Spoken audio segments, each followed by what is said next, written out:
Coconuts are large seeds. They're about the size of a bowling ball. There's no way they'd blow in the wind. Instead, we saw in this video how once they drop to the ground, a coconut gets picked up by ocean waves. On the water, a coconut floats, like a little raft. Ocean currents carry the seed far away, usually until it lands on another island. So if you dumped a whole bunch of sand in the ocean and created a brand new island with nothing on it, if you come back to your new island in a few years, you'd probably notice coconut palm trees growing on it. Each coconut washes up on shore and sprouts into a tree. So palm trees use the water, not the wind, to send their seeds away. There are other examples too. This plant, called the sea bean, is another. Sea beans are a type of bean, and they produce the largest bean pods in the world. Forget those green beans on your dinner plate. A single sea bean pod is bigger than your dinner plate. Each pod has little sections that fall away individually, like this. And each of these sections is a container or wrapper. Inside of that is the seed. Like coconuts, these seeds float in water, and they'll float a long, long distance. Sea beans from South America have been found all the way on the shores of Australia. That's the other side of the world.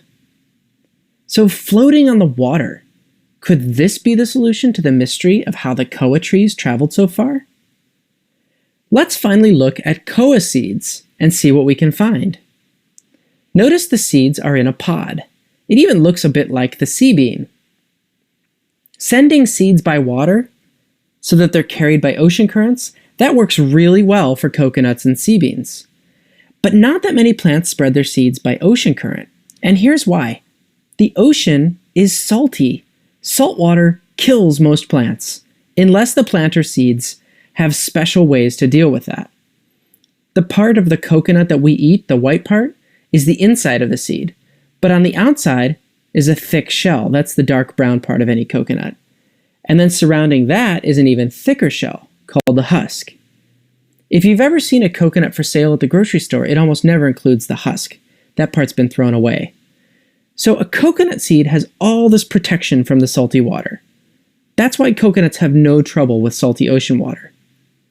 And the sea bean, too, has both a thick shell and a protective wrapper around it. Koa seeds? They hardly have any protective shell at all.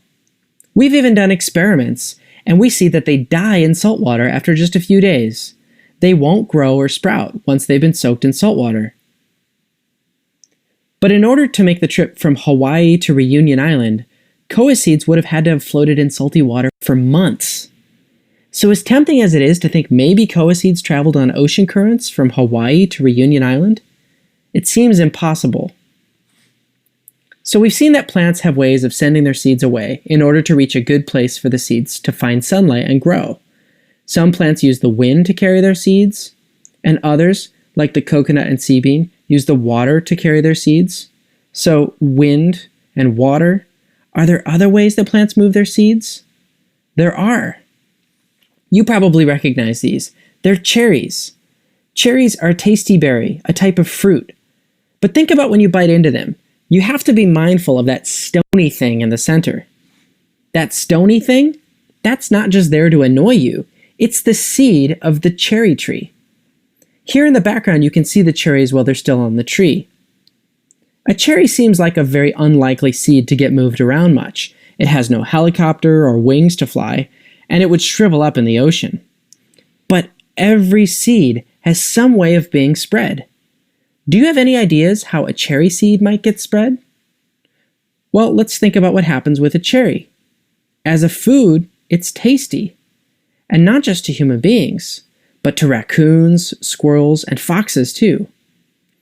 Just like us, these animals have the pesky problem of enjoying the fruit part of the cherry, but not wanting to eat the stony part inside, the seed of the cherry tree. So you simply chew around it and then spit out the seed. So you see, now the seed has been spread. It's been sent away from the plant so that it might get sunlight and a new place to grow. The animal has done the work for the plant, even if the animal doesn't realize it. So animals are a third way that some plants spread their seed. There's wind, there's water, and there's animals. Whenever you see plants with fruits or berries, you can know that it's an animal which is doing the work of moving the seed away from the parent plant.